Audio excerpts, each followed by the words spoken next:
The government has prioritized the tourism sector as it has a target of increasing the contribution of the sector in the gross domestic product to 10%. Now, policies have been introduced to increase the arrivals of tourists and to increase their spending during their stay in Nepal. However, the length of stay of the tourists and their expenses have significantly declined. Good morning, I'm Prarambha Dahal. Let's begin with the main stories. Appointment process of judges from district to Supreme Court halted because of political share and interest from several quarters.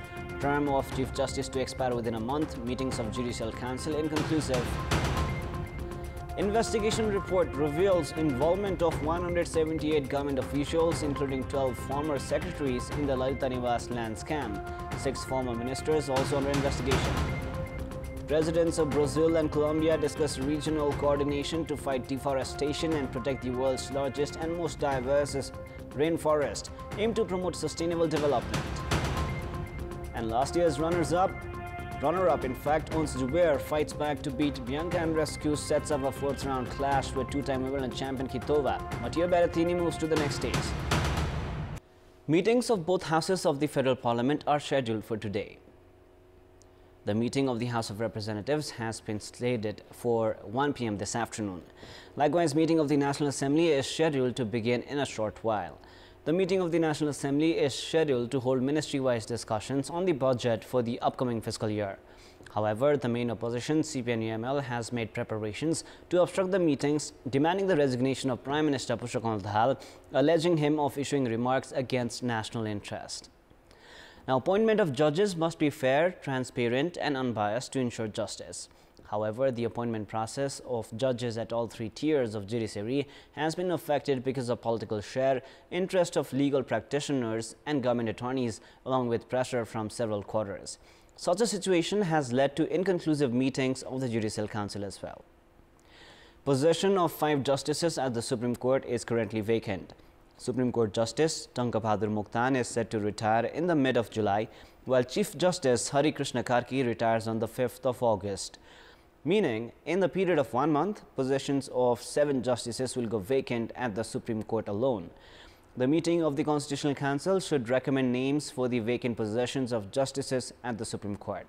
However, appointment procedure has not moved forward even for 47 judges, including 6 chief judges at high courts and 37 at district courts, that could be done by the Judicial Council despite the posts remaining vacant for the past year and a half. The police have intensified the second phase of investigation on the Lalita Niwas land scam. The investigation by the Central Investigation Bureau (CIB) of Nepal Police has revealed that involvement of 178 government officials, including 12 former secretaries and 17 joint secretaries, in the scam for the past 30 years. The District Government Attorney Office on the previous occasion had returned the investigation report on the scam prepared by the police. Police have already arrested 8 government officials and managing director of the Vatbatini supermarket chain, Min Bahadur Gurung. The investigation carried out by the CIB 3 years ago had revealed that the involvement of 486 individuals in the land scandal had taken place, which has also been mentioned in the report of the corruption watchdog CIAA. 27 individuals out of the 463 alleged have already passed away, while 3 generations of 61 individuals have not been identified. The involvement of 178 government officials in the Lalita Niwas land scam has been revealed so far. 5 of them have already died, while 20 officials had been repeatedly involved in the scam. The investigation that has been conducted for 3 years has suggested to take action against all the 153 government officials involved in forging documents. The CIB has claimed the involvement of 6 ministers and 12 former secretaries in 4 phases of the scam. One of the accused, former Minister for Land Management, Prabhu Chaudhary, has already died. Meanwhile, former Minister for Physical Infrastructure Vijay Kumar Gachadar, Dambar Bahadur Shrestha, State Minister for Physical Infrastructure Sanjay Kumar Shah and former Minister for Education Dinanath Sharma have also been dragged into the controversy. Likewise, Secretaries Chavi Raj Panta, Shankar Prasad Subedi, Yuvraj Vusal, Ravindraman Joshi and Narayan Gopal Malego have been alleged of their involvement in the scam. Secretaries who were members of the Social Committee a decade ago, Tharnidhar Khatiwada, Rajuman Singh Molla, Veshraj Sharma, Dinesh Hari Adhikari, Krishna Chandra Paudel, Sureshman Shrestha and Madhav Regmi's roles in the scam have also been revealed in the report. The report submitted to the Ministry of Home Affairs suggests carrying out investigations on former Chief Secretary Leelamani Paudel as well. Furthermore, former Prime Ministers Madhav Kumar Nepal and Prarambha have also been dragged into the controversy. A total of 17 joint secretaries under various ministries and departments of the government were involved in the scam. Police, after gaining strong support from the government this time, have arrested a number of alleged individuals and have been allowed to detain them while they have filed the case of organized crime and have been continuing the investigations as well. The final rites of singer and actor Robin Thamang, who was found dead at his residence, is being held today. 60-year-old Thamang was found dead at his residence in Kathmandu's Budhanilkantha on Tuesday last week. His final rites will be held in capital Swayambhu according to Thamang culture. Prior to that, Thamang's body is being kept at Nepal Academy of Music and Drama in Naxal to pay homage. Actor and singer Robin Thamang is survived by 2 daughters.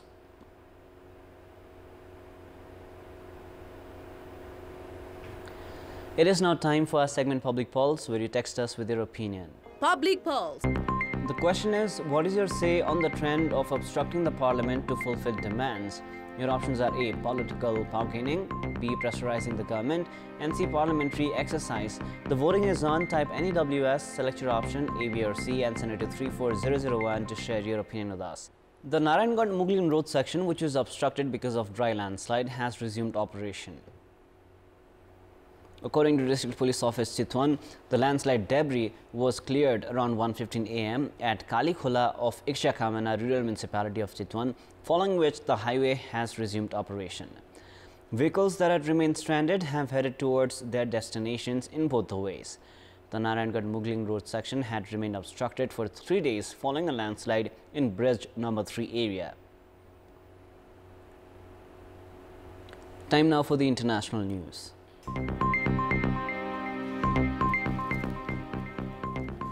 Poland began moving over 1,000 troops to the east of the country, the defense minister said, amid rising concern in the NATO member that the presence of Wagner Group fighters in Belarus could lead to increased tension on its border. Mariusz Blaszczak wrote on Twitter that over 1,000 soldiers and almost 200 units of equipment from the 12th and 17th Mechanized Brigades were starting to move to the east of the country. Russian President Vladimir Putin's decision to offer mercenary fighters of Yevgeny Prigozhin's Wagner Group the choice of relocating to Belarus has led to fears among Eastern NATO members that their presence will cause greater instability in the region. Poland has accused Belarus of artificially creating a migrant crisis on the border since 2021 by flying in people from the Middle East and Africa and attempting to push them across the frontier. Now, Israel's business hub Tel Aviv saw the biggest anti-government protest in weeks against a renewed push by Prime Minister Benjamin Netanyahu's hard-right coalition to overhaul the justice system. Tens of thousands demonstrated across the country, with the rally in Tel Aviv drawing crowds for larger than recent protests, news channels and 12 News and Channel 13 reported. Some walked towards the main highway of Tel Aviv, Ayalon, and Israeli police prevented them and sprayed water towards the protesters near the road. The presidents of Brazil and Colombia discussed regional coordination to fight deforestation and protect the world's largest and most biodiverse rainforest at a meeting in Colombia's Amazonian city of Leticia. Brazil's President Luiz Inácio Lula da Silva and his Colombian counterpart Gustavo Petro have called on rich nations to cover funds to help South American countries preserve the Amazon, considered key to fighting global climate change. Meetings in Leticia come before a summit of Amazon nations hosted by Brazil in the city of Belém at the mouth of the Amazon River in August. The coming summit is an attempt to move the Amazon Cooperation Treaty Organization nations to act together to preserve the forest and promote sustainable development in a region threatened by illegal loggers and gold miners, animal smugglers and drug traffickers. All 6 people aboard a small corporate jet died when the aircraft crashed and burned in a field near an airport southeast of LA. The aircraft, a Cessna C-550 business jet, was traveling from Las Vegas and crashed near French Valley Airport, the Federal Aviation Administration said in a statement. Details of the passengers killed were not immediately available. The sheriff's office in Riverside County, where the French Valley Airport is located, said officials responding to the crash located an aircraft fully engulfed in flames in a field and that 6 occupants were pronounced deceased at the scene. The new Latvian president, Edgars Rinkevics, was sworn in yesterday in Riga. Edgars Rinkevics was given the key to Riga Castle in a special ceremony alongside his predecessor, Eglis Levits, who served as president for 4 years. Rinkevics is the first openly gay head of state of a European Union nation. In 2014, when he was foreign minister, he had declared in a tweet that he was proud to announce that he was gay. A man was caught on security video trying to rob a nail salon in Atlanta, Georgia, but the robbery did not go as planned when patrons and staff ignored him. The video released by police shows a man entering nail first and loudly demanding that people turn over their money. The suspect took one woman's cell phone before she walked out the door, and then he fled the area in a silver-colored sedan, according to police. Crime Stoppers Atlanta has issued a $2,000 reward for information leading to the suspect's capture and indictment. Give me the money! Where's the money? Everybody give me everything! Where's the money?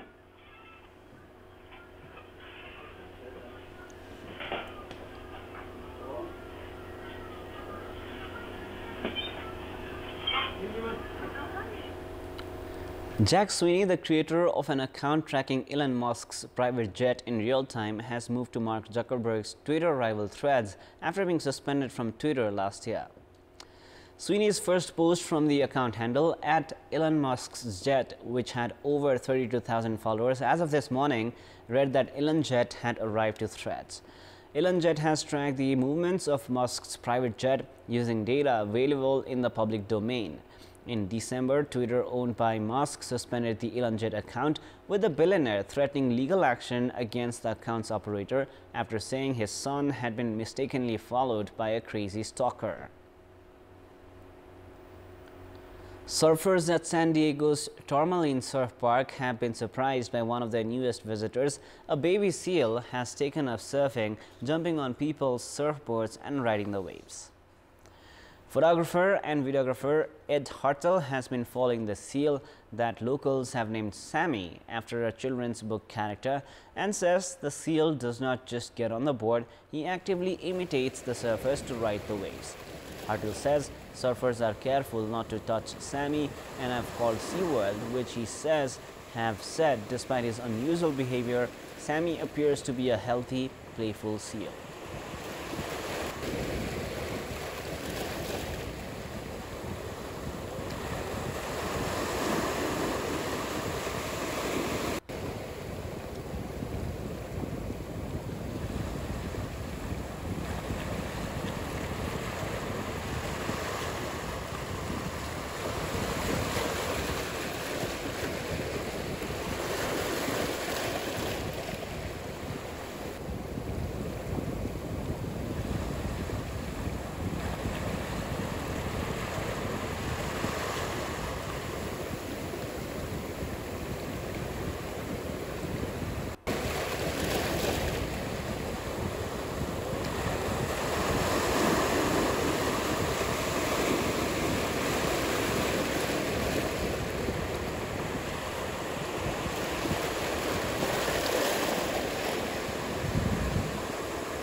Sports News. 6 matches of the 7th Prime Minister Cup NBA Women's and Men's National Volleyball Club League are slated for today.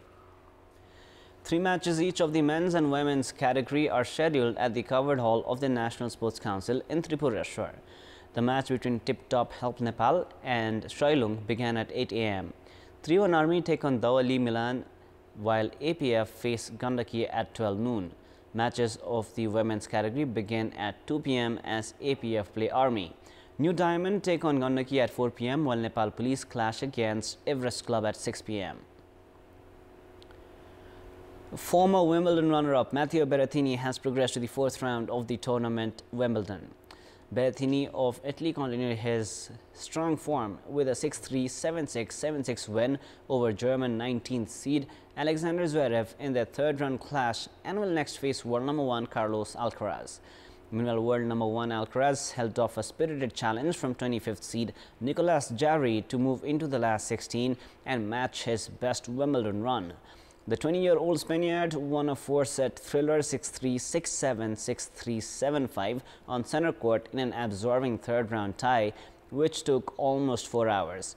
Elsewhere, third seed Daniil Medvedev defeated Hungary's Marton Fusovics. Fifth seed Stefanos Tsitsipas playing for the fifth successive day after beating Andy Murray on Friday in a match that began on Thursday with Serbia's Laslo Djere.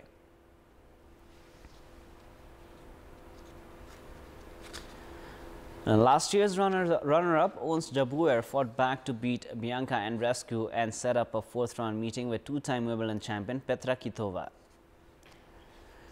The Tunisian sixth seed came through 3-6, 6-3, 6-4 against the Canadian after a lengthy rain delay on center court. Earlier, Kvitova beat Serbian qualifier Natalia Stevanovic 6-3, 7-5. Also through is Belarusian second seed Arina Sabalenka, who beat Anna Blinkova 6-2, 6-3, while defending champion Elena Rybakina beat Britain's Katie Boulter. Jabeur had made light work of her first two opponents at SW19, dropping just 8 games as she cruised through to the third round. She has already made history at the All England club, becoming the first Arab player to reach a Grand Slam final last year before going on to match that achievement at the 2022 US Open. But in Jabeur's first match on center court since her final loss to Elena Rybakina last year, Andreescu proved a stern test. Now, David De Gea has left Manchester United following the end of his contract with the Spanish goalkeeper, penning a farewell message to the Premier League club's fans after 12 seasons with the Old Trafford side. De Gea's contract expired on June 30, but at the time, the club said they were still in discussions with the 32-year-old shot-stopper over an extension. The Spaniard, who joined United in 2011 when Sir Alex Ferguson was manager, was the current squad's longest-serving player, having made nearly 550 appearances. De Gea won the Premier League in his second season with the club, Sir Alex Ferguson's last as manager, while he also won the League Cup, FA Cup and Europa League. He also won the Golden Glove for most clean sheets in a season twice, the second coming in the 2022-23 campaign as United finished third and qualified for the Champions League. United States forward Megan Rapinoe will retire after the season, the 38-year-old has said days before she leaves for the Women's FIFA World Cup in Australia and New Zealand. The charismatic veteran will compete in her fourth World Cup when the tournament kicks off on the 20th of July and said she will hang up her cleats after completing her National Women's Soccer or Football League NWSL season in America. Arguably the most recognizable figure in all of American football, Rapinoe earned the Golden Boot for her heroics in the 2019 World Cup, the same year that she helped to kickstart her team's pay equity fight against their own federation. The United States are gunning for an unprecedented third consecutive title at the World Cup. They play Wales in a farewell warm-up match on Sunday in San Jose, California. Red Bull's Formula One leader Max Verstappen saw off a stunning late challenge from McLaren's home hero Lando Norris to seize his fifth pole position in a row at the British Grand Prix. McLaren's Australian rookie Oscar Piastri was third fastest in a further boost for the former champions, coming back with a bang and an upgraded car after a tough start to the season. Charles Leclerc completed the second row for Ferrari. Verstappen's teammate and closest title rival Sergio Perez qualified only 16th, the fifth race in a row that the Mexican has failed to reach the top 10 shootout and piling on the pressure. Perez is already a huge 81 points behind Verstappen after 9 races this season, all won by Red Bull, and faces another salvage operation on Sunday. And now before we wrap up, here's a look into the top stories one more time. Appointment process of judges from district to Supreme Court halted because of political share and interest from several quarters. Term of Chief Justice to expire within a month. Meetings of Judicial Council inconclusive. Investigation report reveals involvement of 178 government officials, including 12 former secretaries, in the Lalita Niwas land scam. 6 former ministers also under investigation. Presidents of Brazil and Colombia discuss regional coordination to fight deforestation and protect the world's largest and most biodiverse rainforest, aim to promote sustainable development.